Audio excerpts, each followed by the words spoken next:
Tichiri zvakare munzvimbo yekuvhinisi, takanzwa nerunyerekupe rwekuti murume uyu anonzi Isaac Chinunga ari mumaoko emapurisa akauraya baba vake, uyezve mai vake vaibatwawo zvakare chibharo nemurume uyu. Asi hazvinangoperera ipapo chete. Munin'ina wemurume uyu anonzi akawanikwa akazvisungirira, asi vemunharaunda vanoti havana fungidziro yekuti murume uyu akazvisungirira, asi kuti akamanikidzwa naIsaac kuti azvisungirire.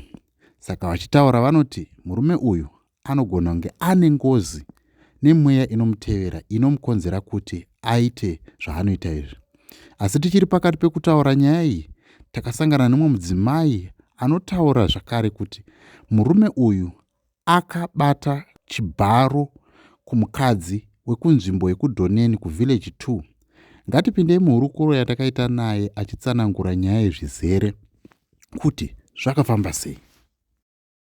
Makadi muri yeZimbabwe, tichiri kupfuura mberi nenyaya yaGogo Ngwenya avo vakabatwa chibharo kunzvimbo ino yekuBanalands kuVenice kuKadoma. Pano ndina mai vane nyaya vada kutitaurira pamusoro pemusungwa uyu akambunyikidza Gogo Ngwenya vatichazotaura navo muvhidhiyo ineyi. Asi da kuti vatimbotitsanangurawo uchapupu hwavanawo pamusoro pemurume uyu anova bhinya riri mumaoko emapurisa. Makadi zveni? Tiripo wakadi yako mwanangu. Tinofara. Zita ndiri kutaura nani? Ini ndinonzi Mai Marezva. Alright. Yes, ndinogara paVillage 2 kuDhoneni. Alright. Imwe victim yake murume uyu anonzi Juliet Mudhumu. Alright. Murwere wenjere for almost 30 to 40 years ari patreatment yePsych. Saka anoti iye around 9-10 usiku akangoerekana atochewa usiku, ndokubva aona munhu akanga akamutanyanga murume anga ane rasta iri short. Saka murume uyu ndobva amuti ukangotaura chete ndiri kukucheka, ndiri kukugura. Saka uye akabva anyarara ndokusungwa maziso nemaoko, anga akasungirwa maoko kumashure. Ndobva atanga kuvaita kuvambunyikidza. Saka hanzi aitotora zvimwe zvinhu zvekumubatsira sesipo, achilubricata, achitoshandisa mai ava for almost 6 hours achivashungurudza. Vakada kuti vazoti paakavasunungura ndofunga aona vasina action wozvisisanakidzi, ndokubva avasunungura. Vaya vakuda kuti vatore tochi ndobva avarova shayai, saka vane zino riri kusheka. Saka akazenge ati during the act akatanga kutaura kuti wasangana neni murume waso and so anove mukadzi wavo akambogara naye baba ivavo.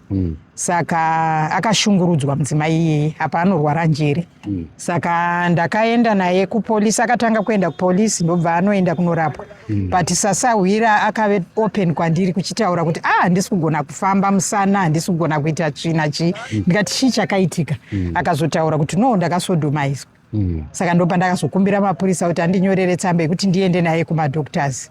Ndobva ndaenda naye kumadoctors. Statement yake inongove imwe chete. Kuti murume wamainingi iye uya anove ndiye murume uyu, description yakapa. Alright, okay. Zita mudzimai akambenga ari wemurume uyu vanonzi Maiskanyi. Maiskanyi.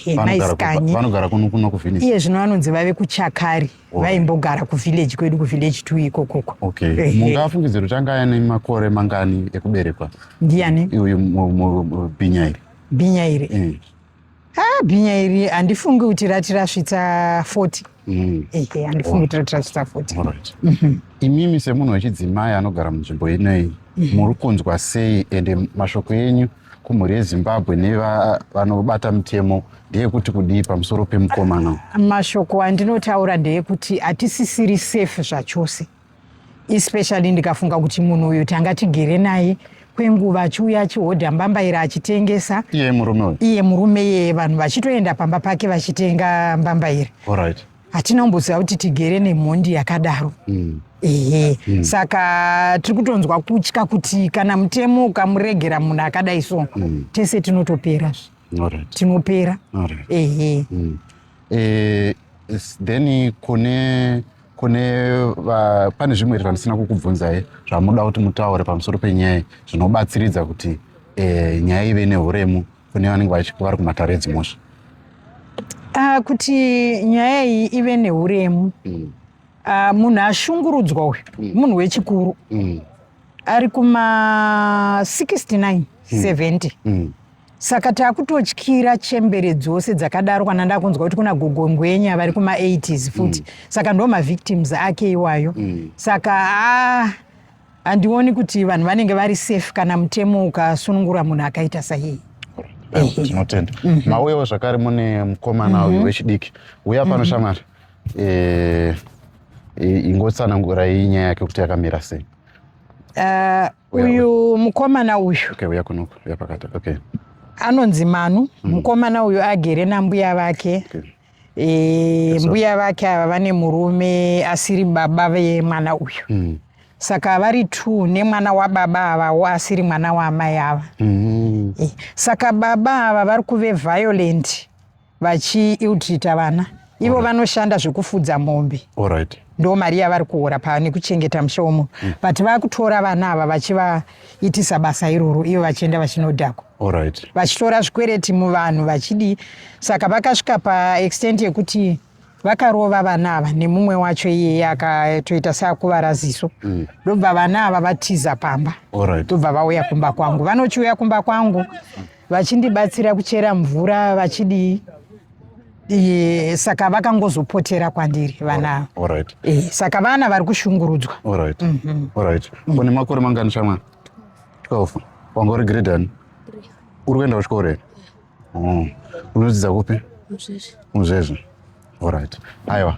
Ndo nyaya yatinayo mhuri yeZimbabwe. Saka rubatsiro rwamufungidzira kuti vangave vachiwana kune vakasununguka kuvabatsira nderupi rwamungatarisire kuti vange vachiwana? Vana vadai vawana pavanochengeteka zvakanaka. Vawane pekuchengeteka zvakanaka vachiwana mbatya dzakanaka. Anti munoona bhutsu yake yauya nayo kuchechi ari paall night ndo bhutsu yekuchikoro. Hembe idzi takatoitawo kumupa baba vacho vavanyima hembe vaenda kuseni. Ava ndibaba nyakutombo sekuru. Step sekuru kune uyu. But une mumwe mwana ndo baba nyakutumbura. But vane a different wife. Alright. Okay. Aiwa. Ndizvo zvamuronzwa mhuri yeZimbabwe. Tiri kukumbirawo vanokwanisa kubatsira mukomana uyu. Tinoziva kuna vanhu vari kuchema kuti dai ndawanawo mwana vasitorinawo vana batsirai mwana mukomana. Zita rako kuti unonzani?